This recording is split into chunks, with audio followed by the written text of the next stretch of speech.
Assalamualaikum warahmatullahi wabarakatuh. Hamdan wa syukranillah, sholatan wa salaman ala rasulillah wa ala alihi wa sahbihi wa mawalah. Wala hawla wala quwwata illa billah, amma ba'd.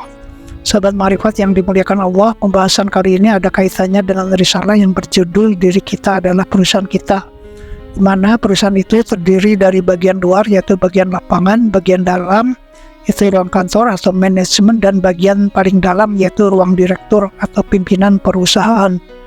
Anatomi spiritual diri kita juga terdiri dari bagian luar lahiriah disebut jasmani, tempatnya fisik anggota badan, bagian dalam batinnya disebut rohani, tempatnya hati, dan bagian paling dalam yaitu tempatnya hati nurani.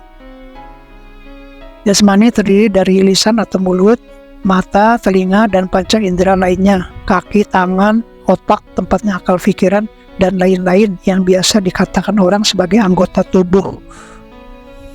Di bagian dalam tubuh kita yang biasa disebut rohani atau batin ada hati yang abstrak. Tapi hati ini berbeda dengan hati secara organ fisik atau zahir, yaitu liver yang memiliki peran besar dalam sistem pencernaan, metabolisme energi, penyaring racun-racun yang masuk ke dalam tubuh dari makanan, dan pengaturan sistem kekebalan tubuh. Hati yang dimaksud ini yang sering dibahas dalam masalah agama adalah hati yang abstrak atau dalam bentuk makna, dan letaknya ada di dalam rongga dada, lebih tepatnya pada jantung. Menurut pemahaman ahli, hati yang dimaksud dalam ayat-ayat Al-Quran dan Al-Hadis hanyalah sebuah fungsi. Menurut Ustaz Saifuddin Aman dalam bukunya Transformasi Kuantum Zikir, bahwa hati adalah jantung, terjemahan dari bahasa Arab qalb, dan sering orang merangkaikan dua kata sekaligus, jantung hati, sebagaimana akal pikiran yang abstrak dan bertempat pada otak sebagai wadah fisiknya. Hati rohani juga abstrak dan bertempat pada jantung sebagai wadah fisiknya. Jantung dalam bahasa Inggris disebut heart, sehingga jantung hatiku biasa disebut my heart. Juga dalam permainan kartu bridge, lambang heart atau hati ini digambarkan sebagai jantung. Jadi jantung dalam bentuk fisik ini adalah tempatnya hati yang abstrak atau tidak terlihat. Dari Asy-Sya'bi radhiyallahu anhu dari An-Nu'aim bin Bishir bahwa Rasulullah SAW bersabda, "Ingatlah bahwa di dalam tubuh itu ada segumpal darah atau daging, yang apabila baik maka baiklah seluruh tubuh, dan apabila rusak atau jahat maka rusaklah atau jahatlah seluruh tubuh. Ingatlah segumpal darah atau daging itu adalah hati." Berbicara mengenai hati dikarenakan begitu pentingnya, maka hati juga disebut sebagai panglima tubuh kita. Bila mana baik hati kita, maka baik pula seluruh tubuh atau diri kita. Begitu pula sebaliknya, bila jelek atau buruk hati kita, maka buruk pula seluruh tingkah laku diri kita. Hati ini bila sering diasah, maka dia menjadi hidup. Bahkan dengan karunia Allah, hati tersebut akan mempunyai mata yang biasa disebut mata hati atau mata batin, pendengaran, akal, dan sebagainya, sebagaimana panca indera pada jasmani kita. Rasulullah SAW juga bersabda, sesungguhnya hati itu bisa berkarat, dan pengkilatnya adalah membaca Al-Quran, mengingat mati, dan menghadiri majelis-majelis zikir. Hati menjadi hitam karena kecintaan terhadap dunia dan sikap rakus terhadapnya, tanpa sikap waro. Hati ini juga sering disusupi syaitan karena hati ini berada dalam jantung sebagai pusat pompa darah untuk dialirkan ke seluruh jaringan tubuh. Maka syaitan pun masuk ke tubuh kita melalui aliran darah. Di dalam hati ada bagian kecil yang disebut dengan lubuk hati yang paling dalam. Dan ini tempat bersemayam nurani yang biasa disebut orang sebagai hati kecil atau hati nurani. Nurani inilah tempat sumbernya ilham atau petunjuk dari Allah. Sama dengan ruang direktur, harus sendiri, tidak boleh ada orang lain yang berkuasa di situ. Maka bila dalam hati nurani seseorang ada selain dari Allah, maka inilah yang disebut menduakan atau menyekutukan Allah, sehingga Allah tidak akan ridho pada kita.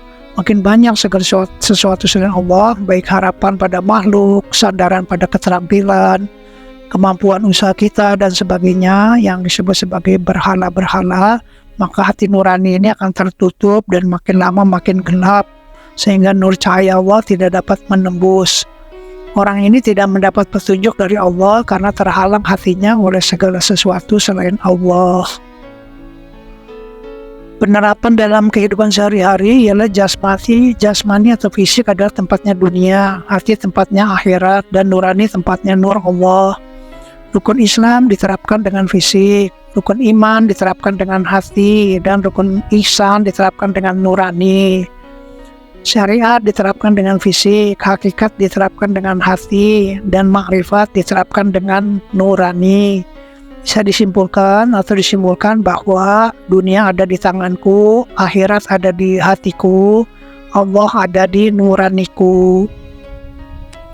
Jadi kalau ada masalah dalam kehidupan sehari-hari, terutama yang sifatnya fisik atau zahir, misalnya masalah nafkah, keuangan, usaha, problem rumah tangga, dan sejenisnya, coba diatasi dulu dengan segala perangkat yang ada di tubuh jasmani kita, baik dengan mata, telinga, lisan, mulut, tangan, dibantu otak, akal pikiran. Orang sering masalahnya tidak selesai-selesai sampai terbawa dalam hati atau batin, bahkan sampai jatuh sakit karena salah penerapan, yaitu masalah dunia yang harusnya dihandle oleh fisik jasmani tapi langsung dimasukkan ke hati. Nanti kalau semua usaha fisik sudah mentok, tidak membawa hasil, maka juga jangan biarkan tubuh kita menjadi hang atau error. Seperti dalam istilah komputer, barulah dibawa ke bagian pekerjaan hati dengan cara minta petunjuk Allah melalui sholat istiqoroh, sholat hajat, dan sholat sunnah lainnya sesuai bidang permasalahannya. Setelah melalui bagian hati seperti sholat dan amalan sunnah, lalu kita menghubungi Direktur Alam Semesta, ya Allah Subhanahu wa Ta'ala yang Maha Kuasa dan Maha Segalanya. Di sini kita bisa mengadu, berkonsultasi, dan mohon solusi. Intinya berkomunikasi yang dalam konteks ini berupa doa, zikir, wirid sebagai sarana komunikasinya. Insya Allah yang Maha Kuasa akan mengabulkan baik langsung maupun melalui proses terlebih dahulu, atau memberi ilham petunjuk melalui hati nurani kita yang pasti ada solusi jalan keluarnya. Jadi keluarkan dunia dari hatimu, simpan ia pada tanganmu saja. Masalah urusan lahiriah jasmani dunia jangan dimasukkan ke hati. Beberapa contoh: uang jangan taruh di hati, tapi taruh di tangan, di kantong, atau di dompet. Sanak famili atau kerabat yang menjauhi, tetangga yang menyakiti, orang yang menzalimi jangan dicaci maki, tapi dekati, kunjungi, dan silaturahmi. Kalau belum sanggup melaksanakan ini, minimal jangan dimasukkan ke hati. Jadikan sarana introspeksi diri untuk bertobat, mohon ampunan dari Ilahi. Mungkin kita ada salah selama ini baik pada manusia maupun pada Khalik Sang Pencipta. Jadi dalam menjalani kehidupan sehari-hari kita harus menempatkan segala sesuatu permasalahan pada tempatnya. Mana yang harus ditempatkan pada jasmani fisik saja, mana yang harus ditempatkan dalam hati, dan mana yang harus ditempatkan pada nurani. Jadi jangan sampai salah masuk ruang atau bagian dalam anatomi spiritual tubuh kita. Moto, tempat dunia ada di tanganku, tempat akhirat ada pada hatiku, sedang tempat Al-Haq Azza wa Jalla ada pada nuraniku. Demikianlah sahabat Marifat yang dimuliakan Allah, pemaparan risalah kali ini ya. Semoga ada manfaatnya buat kita praktekkan, jalankan dalam kehidupan sehari-hari. Wabillahi taufiq wal hidayah. Wassalamualaikum warahmatullahi wabarakatuh.